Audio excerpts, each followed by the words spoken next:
ગાંધીધામ એ તથા B division તથા Dudhai police સ્ટેશનમાં પ્રોહિબિશનના ગુનામાં કબજે થયેલા ભારતીય બનાવટના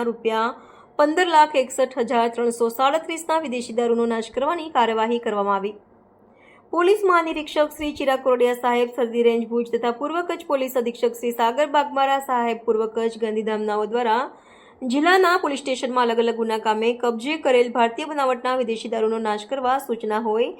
જેથી તેઓના માર્ગદર્શન હેઠળ Gandhidham B division police station તથા દુધઈ પોલીસ સ્ટેશન તથા ગાંધીધામ એ ડિવિઝન પોલીસ સ્ટેશનમાં પ્રોહિબિશનના અલગ અલગ ગુનાઓમાં કબજે કરવામાં આવેલા અલગ અલગ બ્રાન્ડની ભારતીય બનાવટના વિદેશી દારૂની બોટલ તથા બિયર ટીન મળી કુલ નંગ 3049 કબજે કરવામાં આવેલ હોય જે મુદ્દામાલ નાશ કરવા નામદાર કોર્ટમાંથી હુકમ મેળવી આજરોજ sub divisional magistrate Shri S J. Chaudhary સાહેબ અંજાર કચ્છ તથા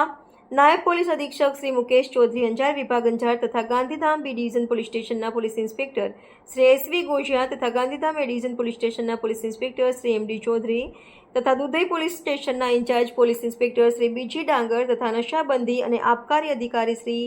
દામિની આર ધોબીનાઓની રૂબરૂમાં પ્રોહિબિશનના મુદ્દામાલનો નાશ કરવા લોડર આઈસર વાહન ઈસીઆર વાહન તથા એમ્બ્યુલન્સ વાહનોનો ઉપયોગ કરી અંજાર વીડીસીમ વિસ્તારમાં કુલ કિંમત ₹15,61,337ના દારૂના જથ્થાનો નાશ કરવામાં આવ્યો છે।